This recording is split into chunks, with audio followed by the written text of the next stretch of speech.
Okay, I'm still working on my wall paintings. I actually did some counting, and it turns out I have more left than I originally thought. So I still have quite a few more to go, but this time it's from another childhood favorite of mine book-wise. I don't know why childhood favorite books jump out at me more for these paintings, opposed to things like shows or movies that I used to like. I think I've always liked having physical books in my hand, especially ones with cool or whimsical artwork, and this book I have in mind is pretty whimsical.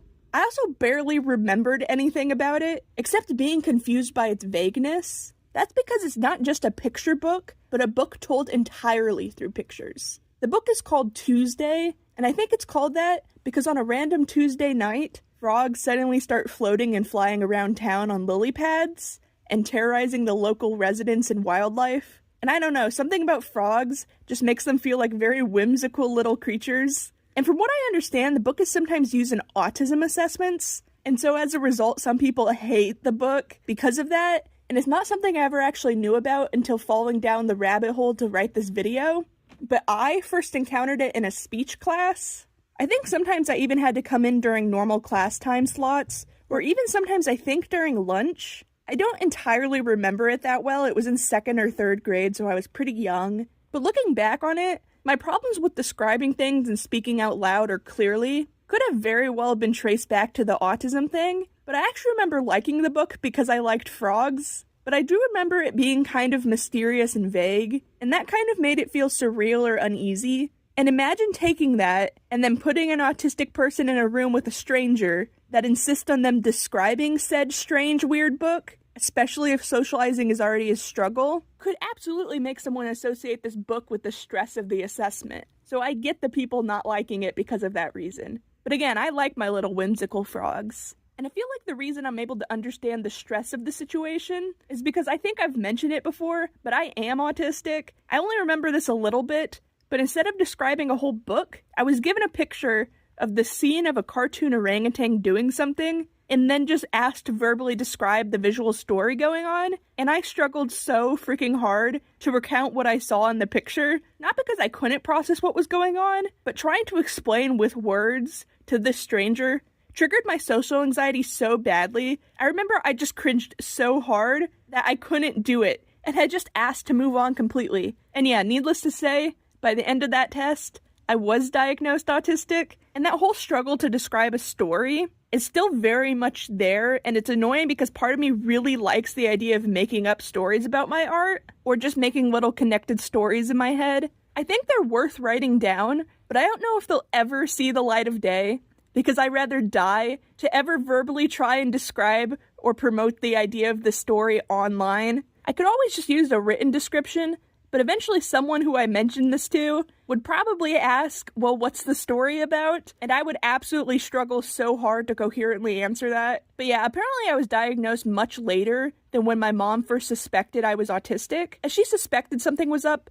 much earlier than I ended up being diagnosed. She said she first noticed it when we were on vacation and seeing me interact with someone on a boat and probably struggling to socialize, which to be fair, I still find hard. But I think having a word and a reason for why I struggle with things has given me some insight on how to get around certain setbacks, because I know why they're happening now. I think I was diagnosed at the best time. I think if it was too early, it would have really hurt my self-esteem to know that I'm different from everyone else. But that being said, my mom sometimes still beats herself up about it, and about other things, about how she wished she could have been a better mom. Which, first of all, ouch. I think I turned out okay, but I know she doesn't mean it like that. I think every good mother looks back on every single mistake and thinks they should have done better, especially if they have a kid that chronically struggles like I do. I imagine she worries she did something wrong to make me have the struggles I do now. But unfortunately, I was just born like this. Me and my twin brother were actually born 2 to 3 months early. My mom always had trouble conceiving,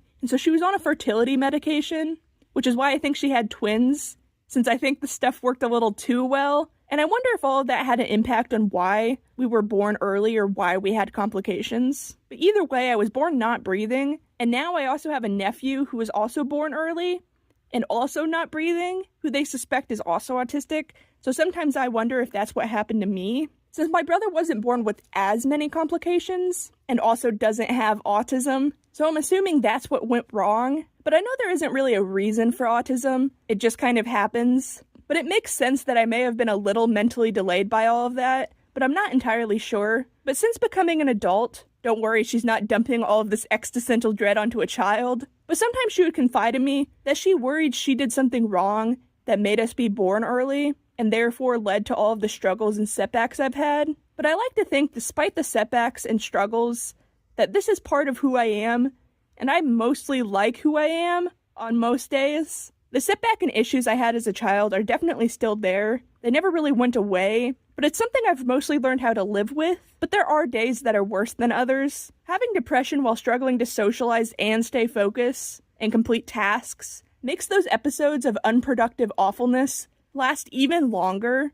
And a few months ago, right after moving, I didn't do anything for weeks, but that was before I started these videos. And these videos have kind of forced me to make art in order to have something to record. And getting little projects done makes me feel a lot better, because at least then I'm always working on something. But anyways, this painting is supposed to be about floating frogs. That was probably my longest rant yet, but I need things to talk about in order to fill up these videos anyways.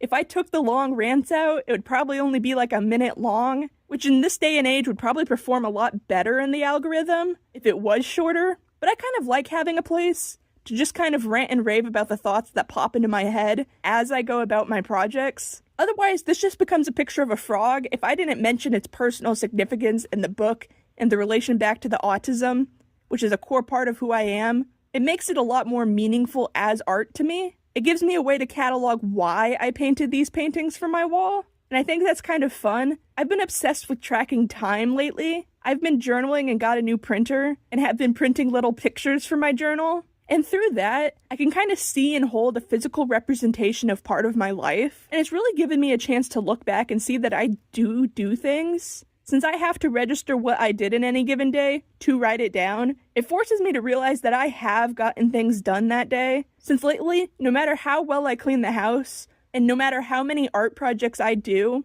I still don't feel like I've done enough with my day. And so this helps with that. I've also started keeping daily task list that I could check off, which also helps.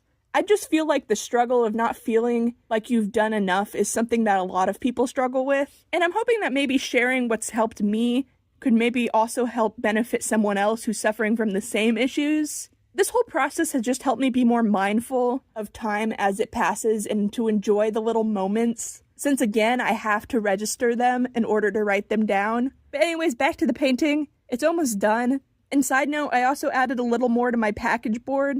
It's stuff I've been holding on to for a while to add once I got the pin board. Don't worry, I don't eat this much candy and garbage in the span of just a few weeks.